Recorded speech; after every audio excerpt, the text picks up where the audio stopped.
Lock the doors, turn out the lights, and climb into bed. It's time for Hillbilly Deadtime Stories.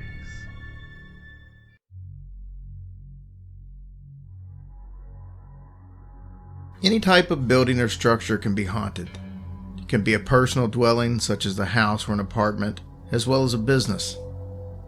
Sometimes these hauntings can be the result of an incident that happened within the walls of that building, or even on the land that the building was built upon. In other cases, the haunting can be from a former tenant or employee. We've all heard stories of a former owner of a house who just didn't want to leave the house that they loved so much. Then there are the stories of the bellhop or the nurse who just can't stop helping others, even after death. I've spent the last 5 years on Hillbilly Horror Stories podcast telling you stories of haunted places of all types, but never a haunted florist. Until tonight.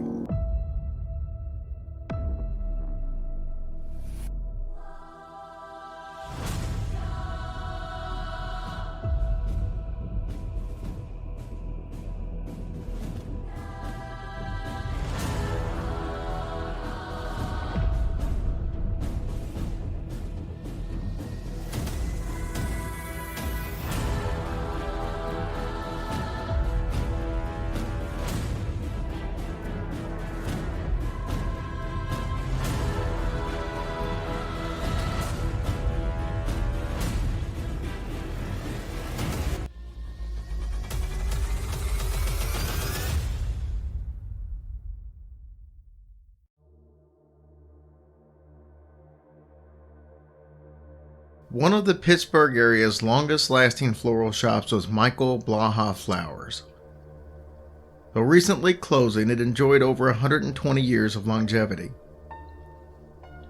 The company's founder, Michael Blaha, started the company in Etna, Pennsylvania in 1900 when he would stroll the streets with his flower cart.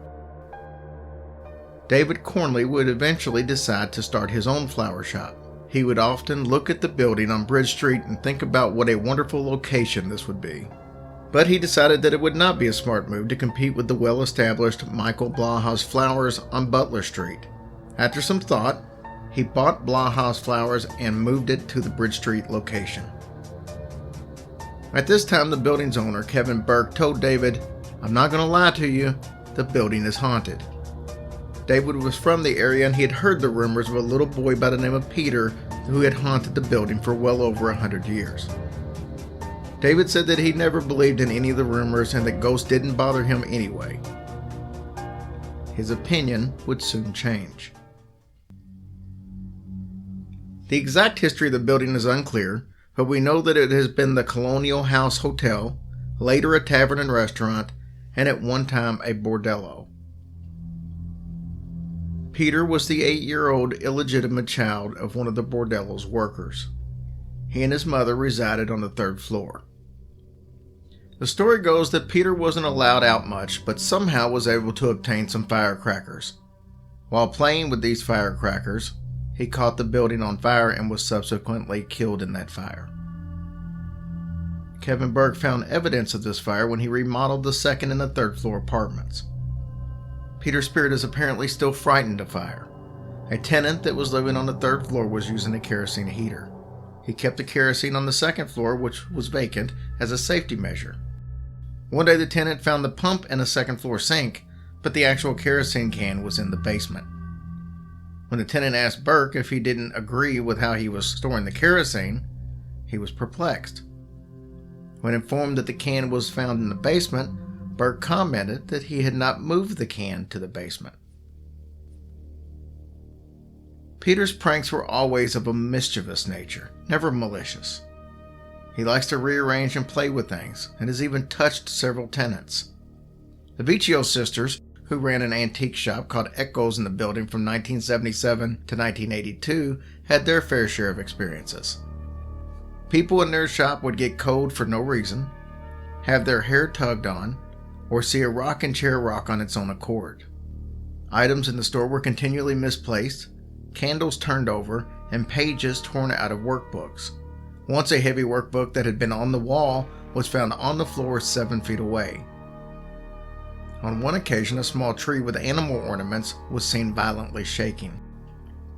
The two sisters think that Peter would sleep in one of their antique cribs that they would use to display dolls.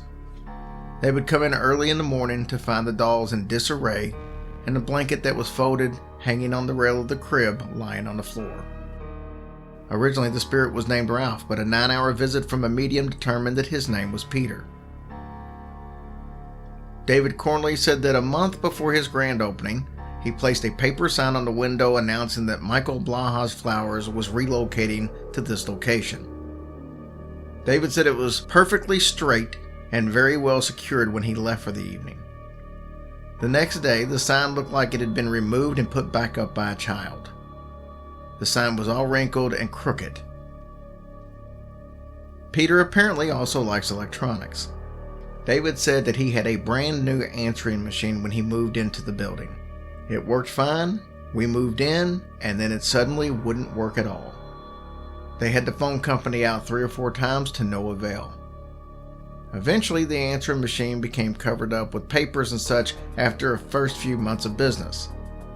The company had 3 rollover lines, which meant that if someone called the first line and it was busy, it would then roll over to the second line, and the same if the second was busy, it would roll over to the third line.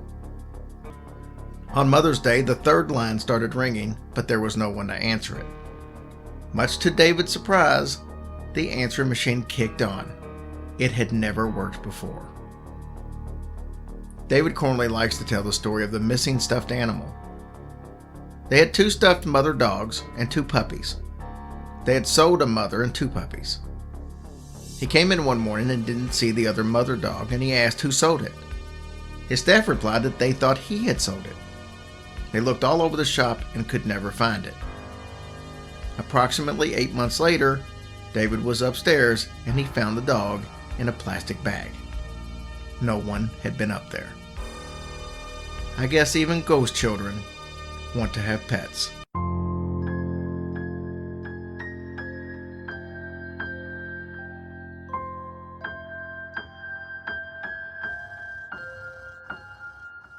Hush, little baby, don't say a word.